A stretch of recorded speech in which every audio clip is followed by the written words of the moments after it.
So in this video we'll do the outside miters, which would be appropriate for doing J-channel around a window or a box of some sort. This is to go around it. It has to work very differently. The inside miters are much simpler. The outside require a little bit more precision, and they do use up a little bit of extra material. So I'm just going to cut this in half just to simplify, but it would, you measure it however you need to. You will actually need to trim it back, and I'll go right on those corners, these these bends. So then I will remove that, and then opposite side I will do the same thing. If you were to do J-channel around a window, you would need to start out with this piece on the bottom.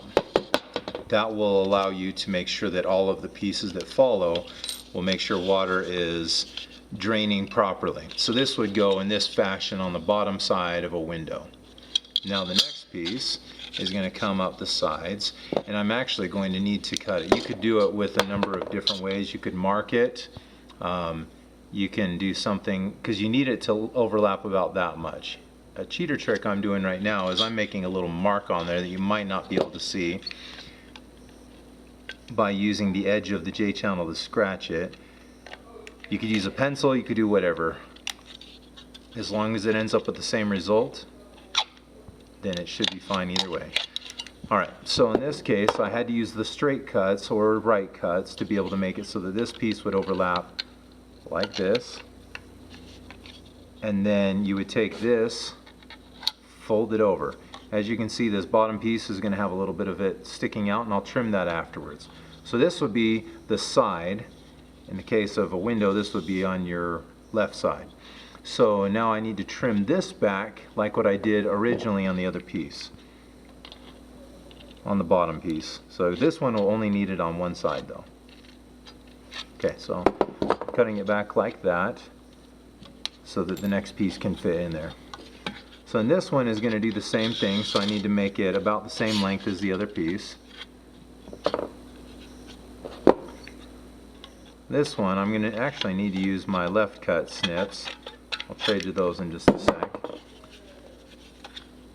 So now I'll have to do the same thing I did over here with a 45-degree cut, and like I say, you could measure it, you can mark it in whatever way.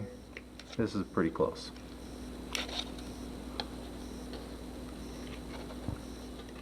You'll notice I cut this little piece off right here, because if not, when I would stick them together and fold this over, the little tip of that would be sticking out, or at least potentially sticking out, and I don't want to see anything from that, so I need to make it go away.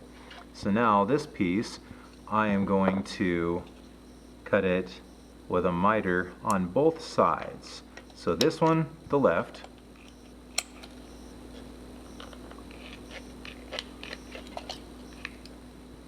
this one the right,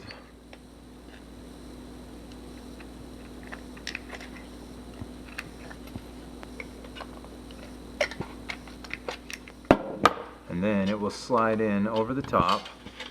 It's important to use the correct directional snips to make sure that it is cut. Oh, I didn't even cut this one. Because if you don't do that, then the pieces will actually get in the way. Because if you use the correct direction, it will open it up so that the piece can just slide right in. Of course, you have to have this cut out of the way or nothing slides into it. So in this case, you can see it slides right in. And then you'll fold your piece over again and fold this over again. And this is how you would go around windows or anything like that. Then to go and trim it up afterwards to make sure everything is nice and clean. See, my miter was a little bit off, so I'll even fix that right here.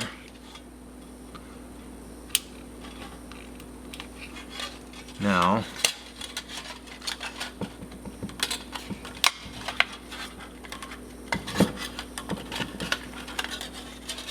I will cut this right there, clean that up. This one I'll cut right here. I'll come here, do the same thing on this one. to make it so that there's no visible hangover of the piece. And yes, I did just say hangover. That's not what I meant though. So now you have, assuming I had measured all of this and it was fitting around a box, this is exactly how it's supposed to look. So if your window frame is a 48-inch window, then you would have it so that it hangs over at least 50 inches so that you can have enough to be able to trim anything off. It's better to have to trim a little bit after than to be short. And so I usually hang it over about an inch past on either side to make sure that there is plenty. Because if you cut it, and let's say 3/4 of an inch, which would be ideal, let's say you end up cutting it and it's closer to 5/8, now you would actually have a gap which looks really bad. But if you have it tight, then that looks nice and clean.